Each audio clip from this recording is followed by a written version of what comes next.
quickly.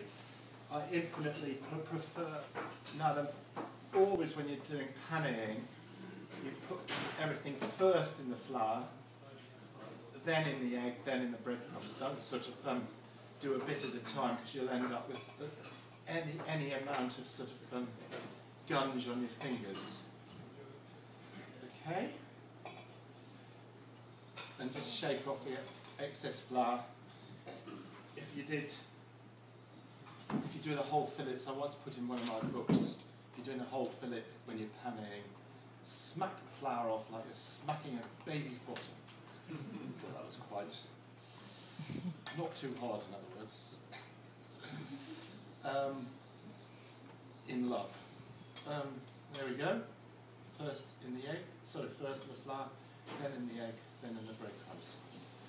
And you'll find when you taste these, they are, as I said, deliciously crisp. And, you know, of all fried food, I think people love, well, I mean, batter is lovely too, but people love crisp breadcrumbed fish. In my experience, people particularly love crisp breadcrumbed fish which hasn't been overcooked. It's still nice and moist inside. Yeah? So I'm just going to put those out on a tray now. See what I mean?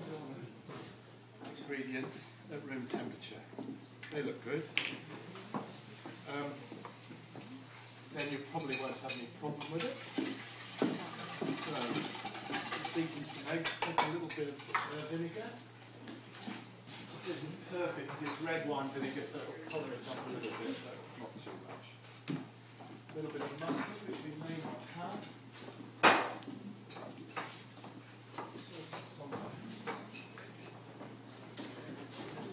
I won't waste time, I can't see the mustard at the moment. So, a little bit of mustard and then some oil. Oh, just a tiny bit of mustard. I favour in my mayonnaises, if I'm making a mayonnaise to go with tartar sauce, I always use sunflower oil, not olive oil. And the mustard I use is always hot English. And actually, I infinitely prefer Australian hot English mustard to English hot English mustard, because it's hotter.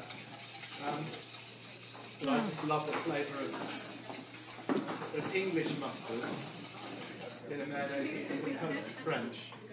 So I'm just going to put that. I hope you're enjoying it. Love it.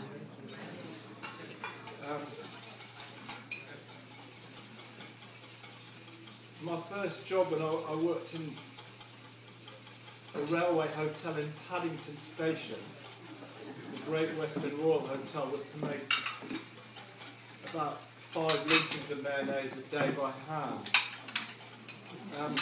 So it is a source of some mystification to me that I still manage to split it from time to time.